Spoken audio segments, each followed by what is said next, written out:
GMHC has been fighting this epidemic for 30 years. And New York City is the epicenter of the HIV/AIDS epidemic in the United States. You know, and okay, I'm gonna read some of this here. It says New York City is the home of the largest number of persons living with HIV and AIDS in the United States. 110,000 New Yorkers known to be living with AIDS. There are also an estimated 21 additional HIV positive New Yorkers who are not aware of their status and could be unknowingly transmitting the virus to others. Black New Yorkers comprise the greatest proportion of city residents living with HIV and AIDS, which is 45%. All right, HIV remains more prevalent in blacks as evidenced by the following statistics that rate for black women, men, and teens. Black women comprise 64% of all new HIV/AIDS diagnoses. Black men comprise 43% of all new HIV/AIDS diagnoses, and approximately 3 out of every 5 New York City teens living with HIV/AIDS are black. So it's affecting our kids, it's affecting the population of over 50. Men bring it home to their wives for heterosexual relationships, men coming out of prison, you know, and basically we want you to protect yourself and play safe. Yes. HIV/AIDS doesn't have a face, you know what I'm saying? You can't tell by looking at somebody nowadays, you know. So GMHC, our mission is to fight the end of the AIDS epidemic and uplift the lives of all who are affected and infected.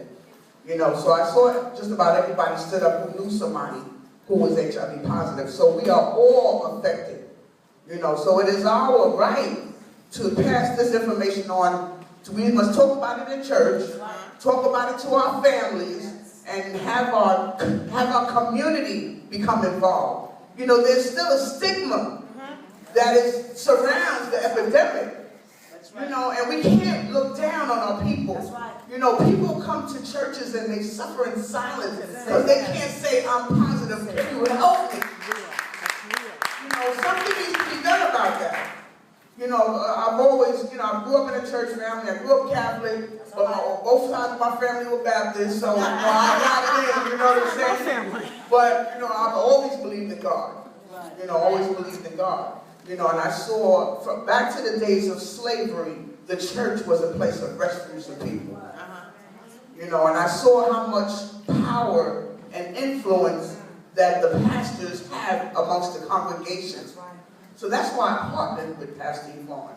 Because, you know, she's going to challenge each and every one of you to uplift the lives of someone who was infected and affected by this epidemic.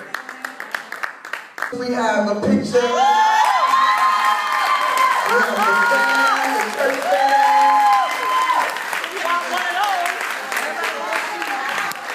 And then check this out. I got another surprise that Pastor didn't know about, right? We also got bookmarks for the night. So right now we're going to distribute them to everyone. We have about 1,800 of them. We didn't bring them all. So everybody can take them home, bookmarks too, and we'll deliver them whenever we want them. Oh, Pastor's testimony. Oh yes, let me tell you about the First Ladies Care Campaign. The First Ladies Care Campaign is something that I started 2 years ago. Because growing up as a little girl in my aunt's church in Brooklyn, the First Baptist Church in Crown Heights, which is on Eastern Parkway and Rogers Avenue, I saw how much Pastor Clarence Norman had influence over the congregation. This is a big, big, big church. So I asked my aunt if they had an HIV/AIDS ministry in the church, and she introduced me to the person who was in charge of the HIV/AIDS ministry. And that's how this campaign started. That was the first church.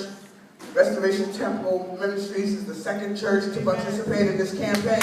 And now, it is not just First Ladies Care, it's Pastors Care and Churches Care.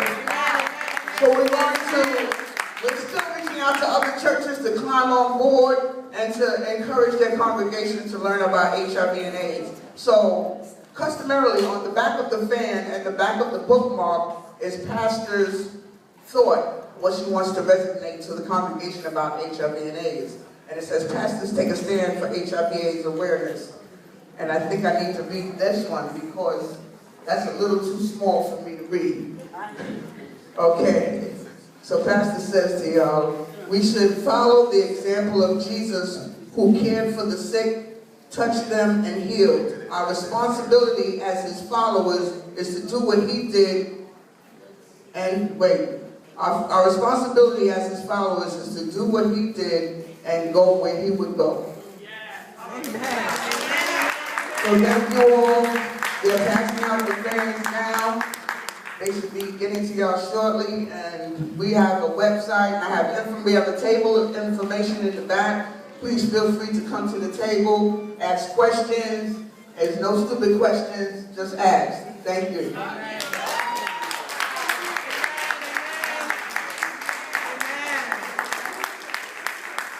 Come on, let's give GMHC a round of applause. Come on, let's staff come up here. Let's get a picture. Amen. We got work to do, church. Okay, now it's recording? Yeah, it should be. Blink time. Yeah. Who done stole the camera that was up here?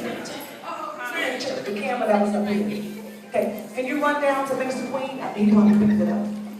We need a picture because we have work to do. I have meetings to attend, amen. I'm going to be working in this season and trying to do what we can to move in the community.